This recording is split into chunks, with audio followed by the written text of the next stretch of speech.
ever wondered where the concept of demons originated from? It's a question that has sparked curiosity and debate for centuries. The origin of demons is fascinating, more so because it varies across different cultures and periods. Let's take a trip back in time to ancient Greece, where the story of demons begins. In ancient Greece, the word daemon was used to describe these entities. Now, you might be surprised to learn that daemons were not considered evil or devilish. Instead, they were viewed as supernatural beings with a variety of roles. They could represent minor gods, intermediate supernatural beings, and even the souls of the departed. Quite a diverse portfolio, wouldn't you say? Interestingly, these daemons were also associated with diseases and madness, but not in the way you might think. A daemon could be the disease itself or a supernatural entity causing the disease. When it came to madness, daemons were believed to possess humans, resulting in erratic behavior. Yet, despite these somewhat negative associations, daemons were not deemed inherently evil.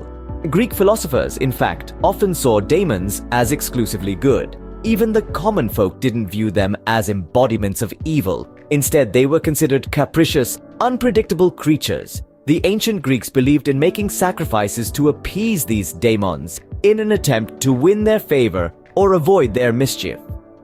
So, the concept of demons as we know them today, as evil entities, was not prevalent in ancient Greek culture. But then, how did this shift occur? Stay tuned for the next scene to unravel this intriguing evolution. As the concept of demons moved into Jewish thought and early Christianity, changes started to take place. The translation of the Hebrew Bible into Greek saw the term daemon incorporated, but it was used to represent a variety of different concepts. Interestingly, it was not used to represent angels. This choice was deliberate and for a couple of reasons. To Greek-speaking Jews, daemons were associated with the gods of other nations and thus not a part of their own religious framework. Additionally, the translators may have wanted to avoid any insinuation that angels were in any way similar to minor gods. Simultaneously, the concept of evil spirits was gradually introduced into Jewish texts. The ancient Jewish text, the Book of Enoch for instance, presents a narrative where watchers or angels mate with human women, giving birth to giants. When these giants meet their end, their souls transform into what are referred to as evil spirits. Similarly, in the Qumran documents, more commonly known as the Dead Sea Scrolls, we find the spirit of injustice identified with or led by the angel of darkness. These developments in Jewish thought and early Christian texts started to shift the perception of what we understand as demons. The capricious supernatural beings of the ancient Greeks began to morph into something much more sinister. This marked the beginning of a shift in how demons were perceived, moving towards the concept of evil spirits. The New Testament played a pivotal role in solidifying the concept of demons as we know it today.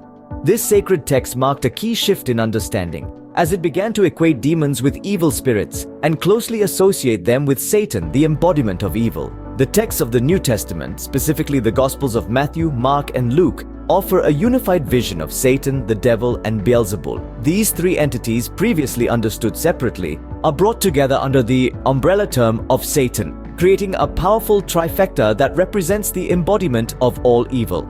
In the Gospel of Luke, there's a reference to Satan falling from heaven. This image of a heavenly being descending into the realm of evil is a potent symbol of the transformation from angel to demon.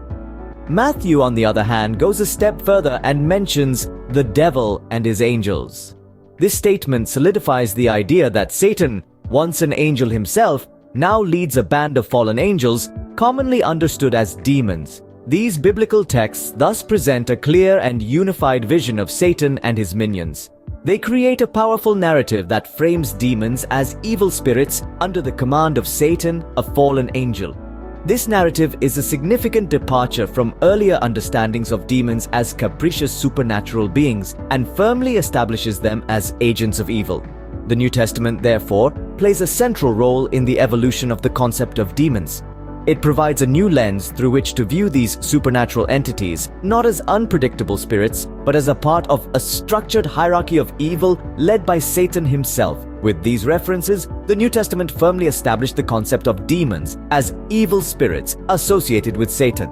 The concept of demons has evolved significantly over time, reflecting changes in religious and cultural beliefs. This evolution took a significant turn in the 2nd century CE, when an Assyrian Christian theologian by the name of Tatian solidified the identification of demons as fallen angels led by none other than Satan himself. Prior to this, the concept of demons as we understand it today was not as clearly defined. Tatian's interpretation provided a more concrete embodiment of evil, giving a face, or rather a multitude of faces, to the malevolent forces that Christians believed were at work in the world. This idea has been so influential that it has permeated not just Christian thought but has influenced the wider cultural understanding of what a demon is. However, it's important to note that the concept of demons is not static. Just as it evolved from ancient Greek notions of capricious supernatural beings and early Jewish interpretations of otherworldly entities, it has continued to change and adapt in response to shifting religious and cultural landscapes. In some cultures and religious traditions, for example, demons are not necessarily seen as purely evil. They may be viewed as tricksters or tests of one's character, rather than embodiments of malevolence. In others, demons may be seen as representations of specific sins or vices rather than as fallen angels. The evolution of the concept of demons is a testament to the ways in which humans try to understand and personify the idea of evil. It also shows how religious and philosophical ideas can adapt and evolve over time, reflecting changing beliefs, fears, and cultural contexts. Despite their diverse origins and interpretations, demons have become a universally recognized symbol of evil. They serve as a potent reminder of the dark side of the supernatural world and of the eternal battle between good and evil that is a common theme in many religious and philosophical traditions. So, how did we get from daemons to demons? The evolution of demons is a fascinating journey through the annals of history, marked by cultural and religious shifts. Let's take a moment to summarize this intriguing odyssey. In the beginning, we had the ancient Greeks, who saw daemons as supernatural beings. They weren't necessarily evil, but capricious entities that could cause disease or insanity.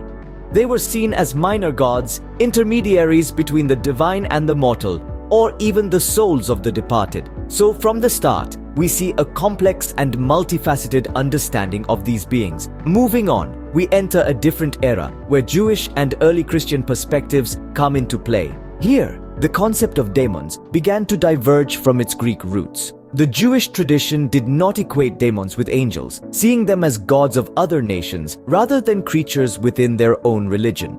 The early Christians too did not immediately make a connection between demons and fallen angels. The significant shift came with the New Testament. Here we see the gradual equating of demons with evil spirits. Demons became closely associated with Satan, the devil, and Beelzebul. The Gospels of Matthew, Mark, and Luke played a crucial role in this transformation, unifying these figures and introducing the concept of Satan falling from heaven and his legion of fallen angels.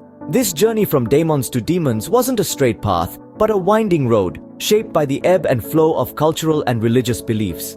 It's a testament to how our understanding of the supernatural, of good and evil, can evolve and adapt over time. While the concept of demons has evolved over time, what remains constant is their central role in exploring the boundaries of good and evil in human belief systems.